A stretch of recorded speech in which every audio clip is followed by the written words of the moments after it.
तुम्हारी बारी।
वो मेरी युद्ध कला के प्रशिक्षण का पहला चरण मात्र था, किंतु इसके पश्चात ऋषिवर अगस्त्य ने मुझसे उससे भी कहीं अधिक कठिन अभ्यास करवाए।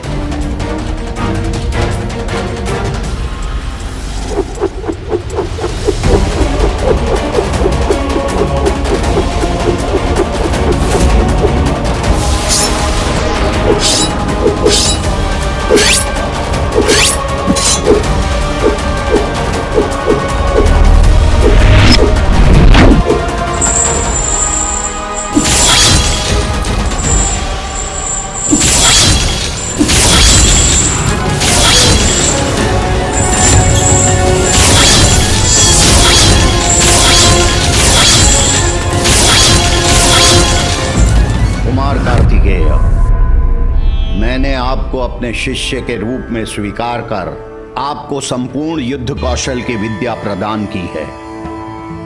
अब आप पूर्ण रूप से प्रशिक्षित हो चुके हैं, अतः आप यहां से प्रस्थान करने के लिए मुक्त हैं। इतनी शीघ्र?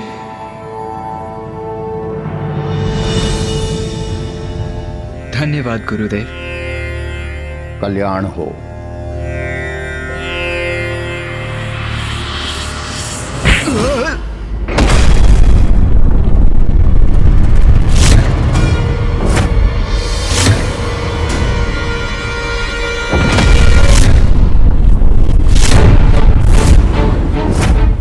क्या हुआ गुरुदेव? आपने ही तो कहा था कि मैं प्रस्थान कर सकता हूं। गुरुदेव ने ऐसा क्यों किया? मैं समझा नहीं, किंतु उनके आदेश का पालन करना मेरा कर्तव्य है।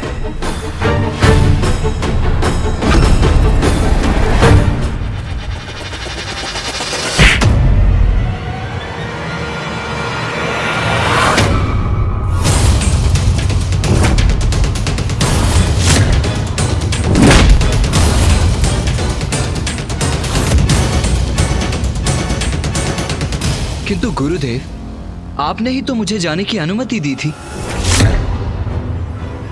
भैया, ये कैसी परीक्षा थी ऋषि अगस्त्य की? मैं तुम्हें जाने दूंगा, किंतु इस अंतिम परीक्षा के बाद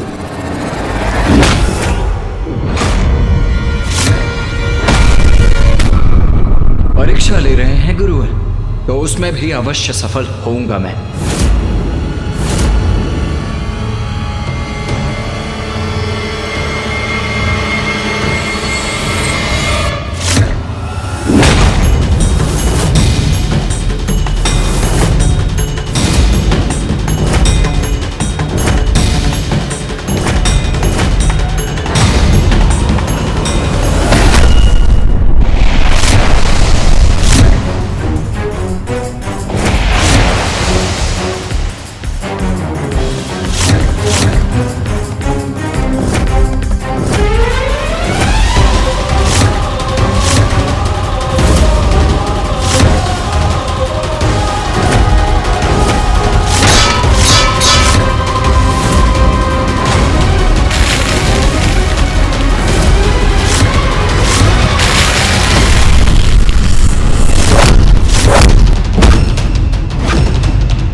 आओ शिष्य, प्रमाणित करो अपने आप को।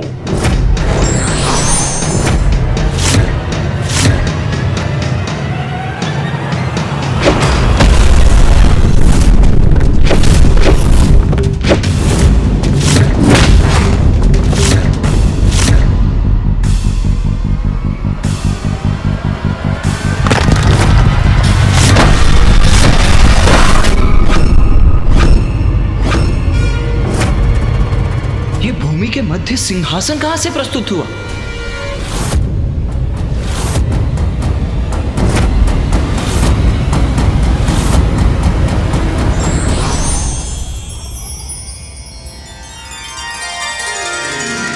प्रणाम ऋषिवर। प्रणाम भूदेवी।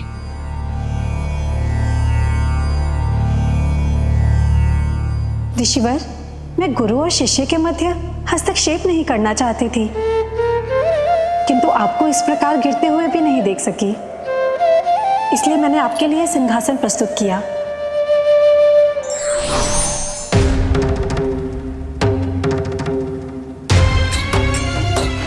इतने सम्मानित हैं ऋषि अगस्त्य कि भूमि देवी ने उनकी पृष्ठ को धरती से स्पर्श तक नहीं करने दिया, उनको सिंहासन पर स्थित कर दिया। भैया, ऋषिवर अगस्त्य की महानता तो अद्भुत है, जिनका सभी आदर व सम्मान करते हैं। बताइए ना भैया, फिर क्या हुआ? कुमार कार्तिकेय, अब आपको सिखाने के लिए मेरे पास कुछ भी शेष नहीं है। अब आप संपूर्ण योद्धा बन चुके हैं। धन्यवाद ऋषिवर, ये तो आपकी ही कृपा है।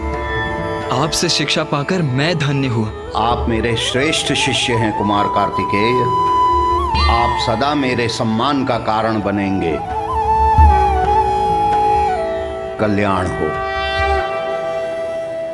ऋषि अगस्त्य की कृपा से ही मैं इतना महान योद्धा बना गणेश। उनकी महानता का वर्णन शब्दों से नहीं किया जा सकता अनुज। हाँ भैया, उचित कहा आपने।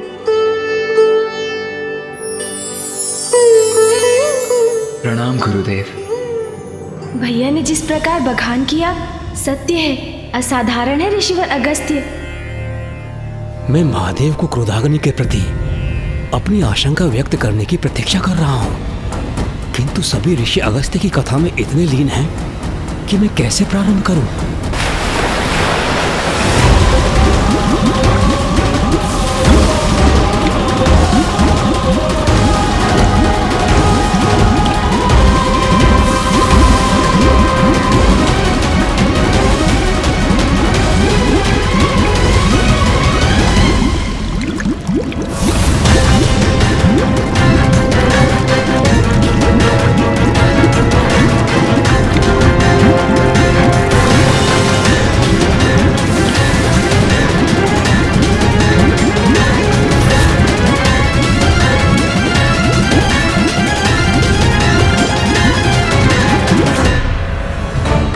सा अज्ञात संकट हमारी प्रतीक्षा कर रहा है, हमें ज्ञात भी नहीं।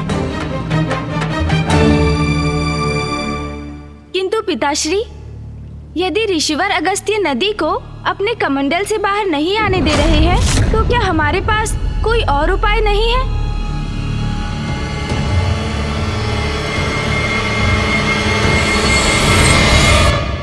नहीं गणेश, अकाल का कारण है समस्त जलधाराओं का सूखना, सप्त सिंधुओं का जल से रिक्त होना। किंतु सप्त सिंधु कैसे सूख गए पिताश्री?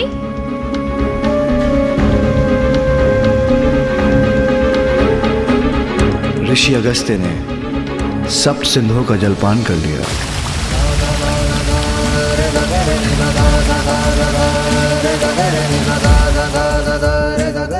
ऋषिवर अगस्त्य ने सप्त सिंधुओं के जल का पान कर लिया, किंतु कैसे?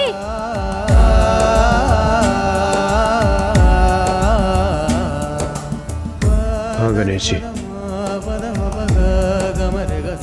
हुआ ऐसा कि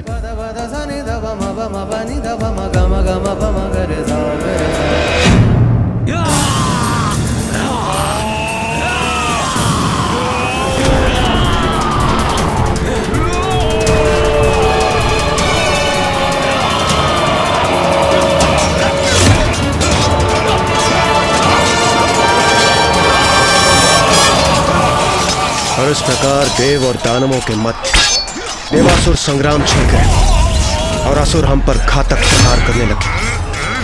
एक लंबी अवधि तक ये संग्राम चला।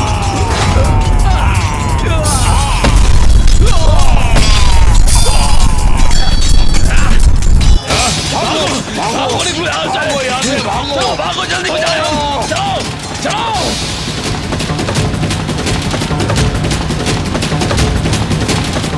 पीछा करो, नष्ट कर दो इन असुरों को। भागो, कूदो समुद्र में। और अंततः जब हम असुरों पर भारी पड़ने लगे तो सभी असुर समुद्र के भीतर कंदराओं में जाकर छिपने लगे।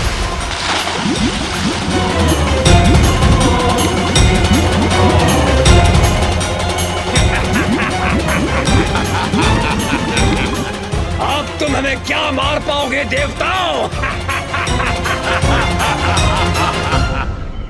तब सभी देवताओं ने ऋषि अगस्त्य से समुद्र को जल से रिक्त करने की प्रार्थना की।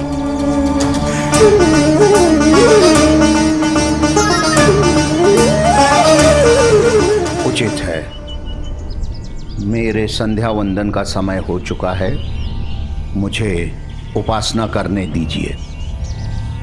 उन्होंने हमारी प्रार्थना स्वीकार की और ओम केशवाय स्वाहा। ऋषि अगस्त्य ने सप्त सिंधुओं के जल का पान कर लिया।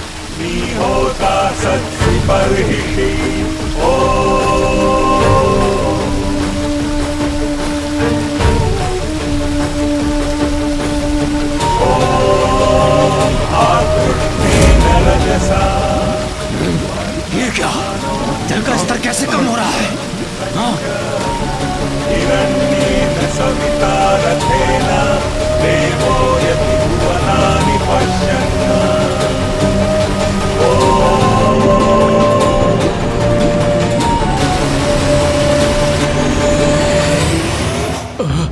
ये हो क्या रहा है? जल का स्तर कम क्यों हो रहा है?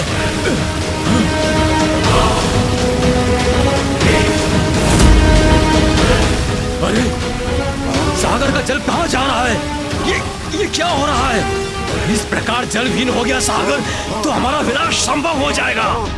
हम क्या करें अब?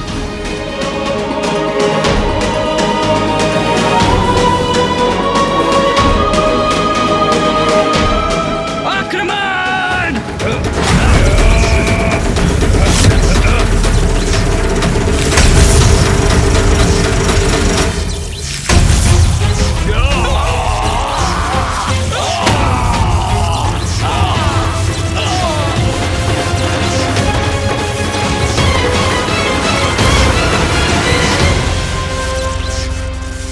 हमारे अस्त्रों की उष्णता से समुद्र के बाहर की भूमि, नदियां, जलाशय सभी सूख रहे थे।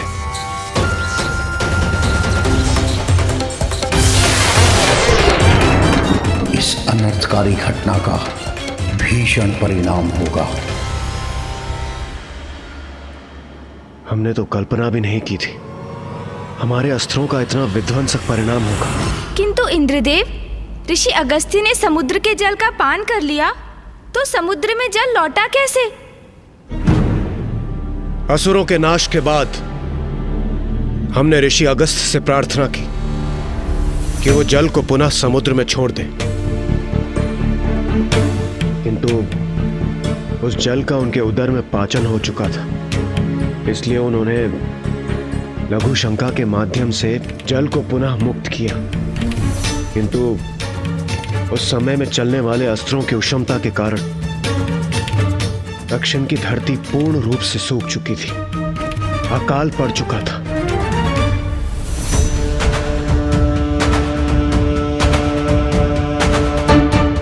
और उस अकाल से मुक्ति पाने की चिंता में ऋषि अगस्त्य पूर्ण रूप से डूब चुके थे।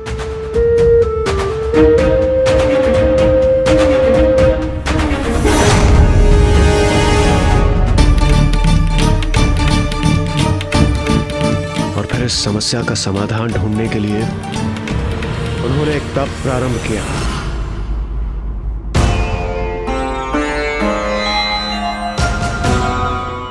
नारायण, ब्रह्मदेव, महादेव, आप शीघ्र यहां जल भेजिए। जब तक दक्षिण का यह काल समाप्त नहीं हो जाता, मैं जल की एक बूंद का भी सेवन नहीं करूंगा।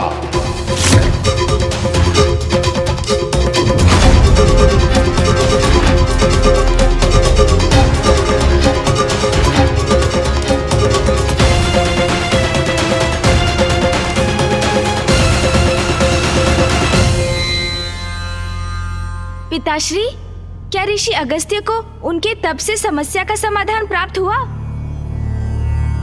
क्या उनके तप से नदी रूपी जल धारा उत्पन्न हुई? पुत्र, ऋषि अगस्त्य को जब तप करते हुए अनेक वर्ष बीत गए, तब एक दिवस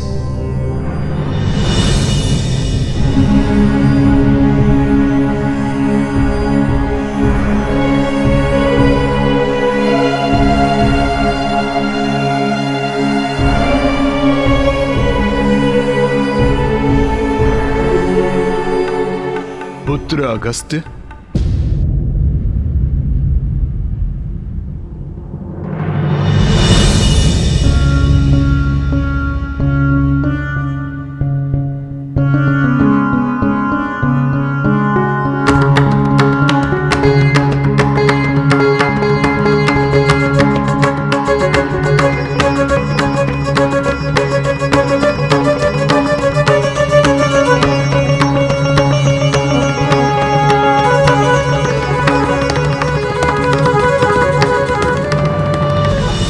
सभी दिव्य आत्माओं को मेरा प्रणाम। किंतु मैं आपको नहीं पहचानता। कृपया अपना परिचय देने की कृपा करें। कौन हैं आप? हम तुम्हारे पूर्वज हैं अगस्त्य, और पितृलोक से आए हैं। ऋषि अगस्त्य के पूर्वज उनके पास एक अनुरोध लेकर आए। पुत्र, हम सभी का स्वर्गलोक में प्रवेश निषेध हो गया है। ये कैसे संभव है?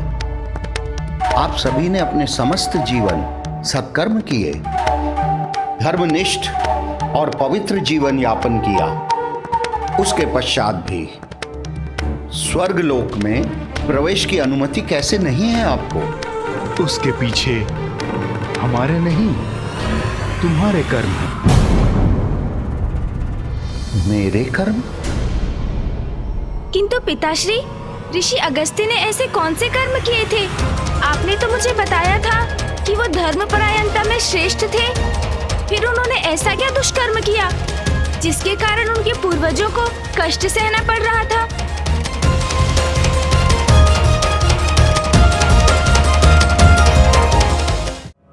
कभी कभी जो कर्म आप करते हैं वो नहीं, अपितु जो आप नहीं करते वो आपके जीवन में समस्या उत्पन्न करते हैं।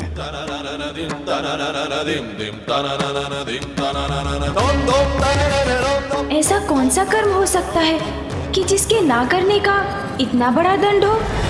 पुत्र, तुमने विवाह कर गृहस्थ आश्रम में प्रवेश नहीं किया, अर्थात तुम्हारे साथ हमारे वंश का भी अंत होगा और हमारे लिए पितृ धर्म निभाने वाला कोई शेष नहीं बचेगा। किंतु मैं सदैव जन कल्याण में व्यस्त रहता हूं। मैं विवाह के बंधन में बंधना नहीं चाहता।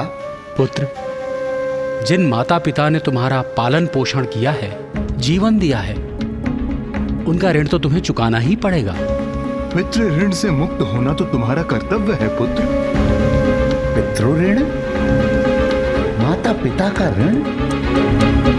जीवन देने का ऋण भला कोई कैसे चुका सकता है? विधि विधान से विवाह कर संतान उत्पन्न करने से और उनके पालन पोषण करने से ही यह संभव है।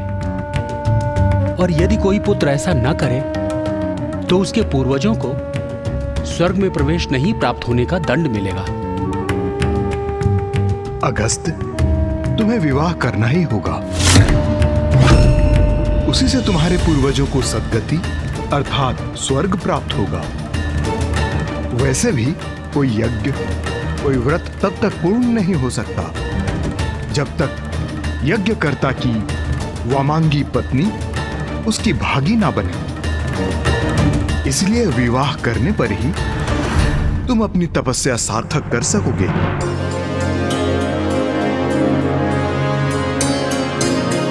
और तुम्हारे विवाह से ही दक्षिण का अकाल भी दूर होगा।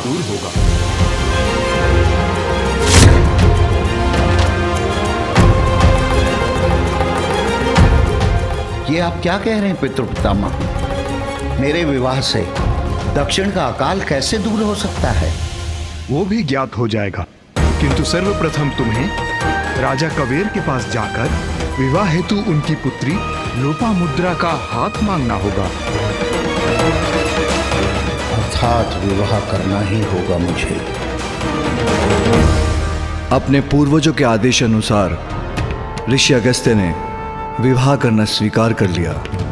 वो विदर्भ नरेश राजा कवेर के पास उनकी पुत्री से अपने विवाह का प्रस्ताव लेकर गए, किंतु ये ऋषिवर के लिए इतना सरल नहीं था, क्योंकि अति सुंदरी देवी लोपामुद्रा अपने धर्म आचरण के लिए भी प्रसिद्ध थी और उनके पिता उनसे अत्यधिक स्नेह करते थे।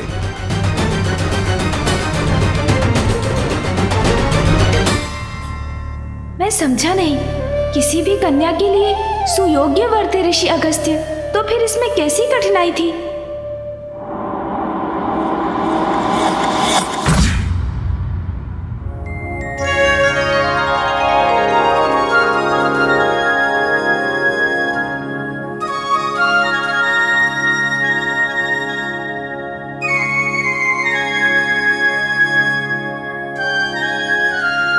नाथ, भोजन प्रारंभ कीजिए, अन्यथा ये शीतल होकर अपना स्वाद खो देगा। महारानी, आप भली भांति जानती हैं, जब हमारी प्रिय पुत्री अपने हाथों से हमें भोजन कराती है, हम तभी भोजन करते हैं। कहाँ है हमारी पुत्री लोपामुद्रा? मैं यहाँ हूँ पिताश्री।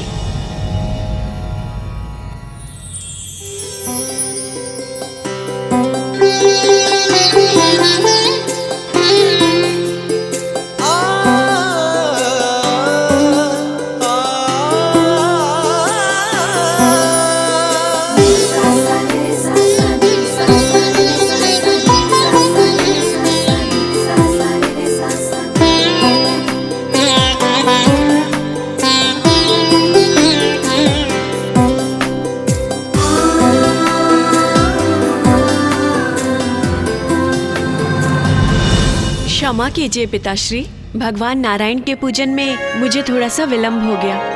ये लीजिए, प्रसाद लीजिए। आओ विराजो पुत्री। पुत्री लोपामुद्रा, तुम मेरे जीवन में आशीर्वाद बनकर आई हो। जब से तुम्हारा आगमन हुआ है, हमारे राज्य में धन धान्य समृद्धि की वृष्टि हो रही है। किसी को कोई कष्ट नहीं है। प्रकृति की भी हम पर कृपा है, जिसके कारण वर्षा भी समय पर ही होती है। पुत्री, तुम मेरे हृदय के आनंद का कारण हो। मैं तुम्हें यहां से कहीं नहीं जाने दूंगा। किंतु नाथ, आप भी इस तथ्य से भली भांति परिचित हैं, ये कदापि संभव नहीं। पुत्री तो पराया धन होती है और एक ना एक दिवस उसका विवाह संभव है और फिर वो यहाँ से चली जाएगी।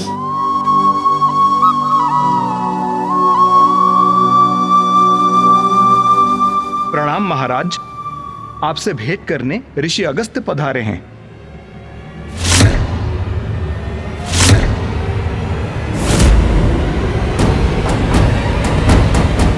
ऋषि अगस्त्य, हमसे क्या चाहते हैं ऋषिवर?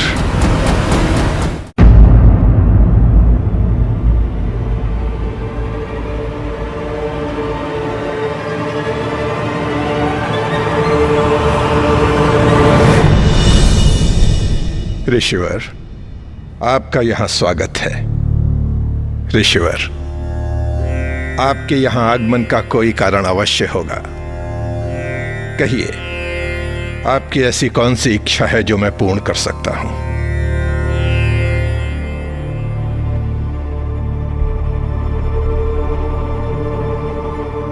महाराज कावेर, मैं आपकी पुत्री के साथ विवाह का इच्छुक हूं।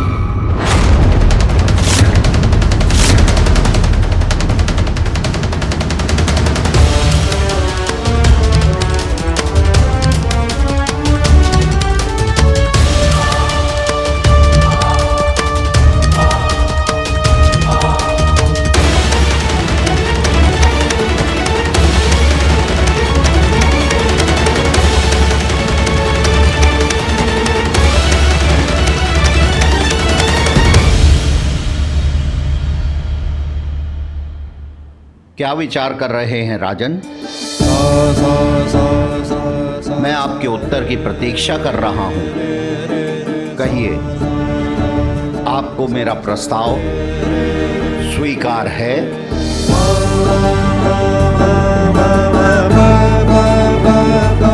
कैसे कहूं? आप जो कहना चाहते हैं निसंकोच होकर कहिए राजन। क्षमा कीजिए ऋषिवर, आप एक पिता की दुविधा और स्थिति समझ सकते हैं। ऋषिवर, मैं आपका प्रस्ताव स्वीकार नहीं कर सकता, नहीं कर सकता ऋषिवर। क्या महाराज कबीर ने ऋषि अगस्त्य का प्रस्ताव ठुकरा दिया?